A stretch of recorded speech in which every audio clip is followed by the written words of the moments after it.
আজ অনেক দিন পর তোমাদের সঙ্গে রান্নার রেসিপি শেয়ার করছি। আশা করি তোমাদের ভালো লাগবে। সামনেই পুজো, তাই যে ডিশটি আজ আমি তোমাদের দেখাবো সেটা কিন্তু সপ্তমী, অষ্টমী কিংবা নবমীর দুপুরে জাস্ট জমে যাবে। আর এই ডিশটি ভালোবাসে না এমন খুব কম মানুষই রয়েছে। আর ভিডিওর থাম্বনেল দেখে তোমরা তো বুঝেই গেছো আজ আমি তোমাদের সঙ্গে কী ডিশ শেয়ার করব। চলো তাহলে দেখা যাক।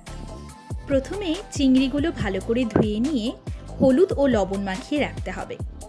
তারপর একটি কড়াইতে তেল গরম করে নিয়ে মাছগুলোকে ছেড়ে দিতে হবে।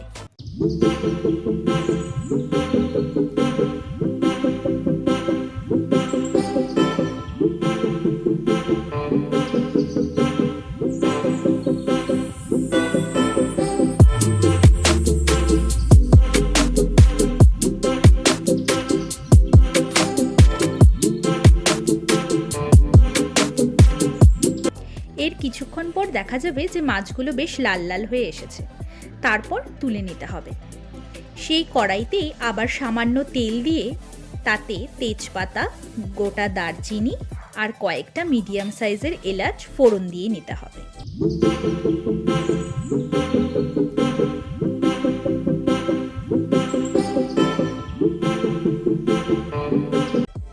তারপর আদা, জিরে ও লঙ্কার পেস্ট করে নিয়ে তেলে দিয়ে ভালোভাবে মশলাটাকে কষিয়ে নিতে হবে।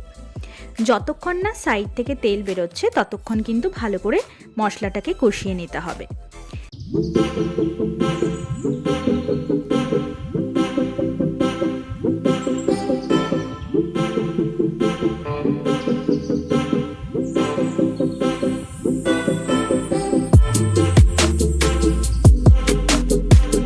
তারপর আগে থেকে করে রাখা নারকেলের দুধটা পরিমাণ মতন দিয়ে ভালো করে ফুটিয়ে নিতে হবে।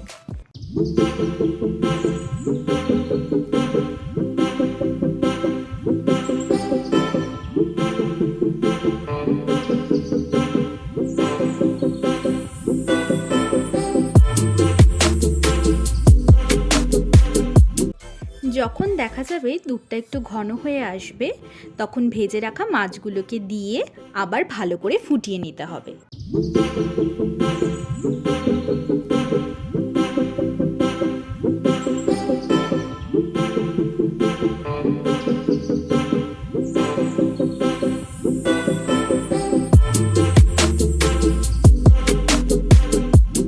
শেষে ঘি ও গরম মশলা দিয়ে একটু নেড়ে নিয়ে নামিয়ে নিতে হবে।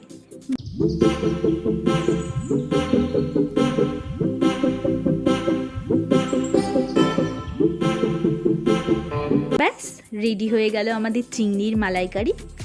রেসিপিটা ট্রাই করে অবশ্যই কিন্তু কমেন্টে জানাতে ভুলবেন। ফ্রাইড রাইস কিংবা পোলাও যে কোনো কিছুর সঙ্গে কিন্তু এই চিংড়ির মালাইকারি খেতে বেশ ভালো লাগবে। আর আমারও পছন্দের একটা ডিশ কিন্তু এই চিংড়ির মালাইকারি। আর কারা কারা সবচেয়ে বেশি চিংড়ি খেতে ভালোবাসো তারাও কিন্তু অবশ্যই কমেন্টে জানাবে।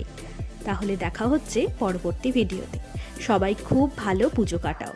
সবাইকে শুভ শারদীয়ার আন্তরিক প্রীতি ও শুভেচ্ছা রইল।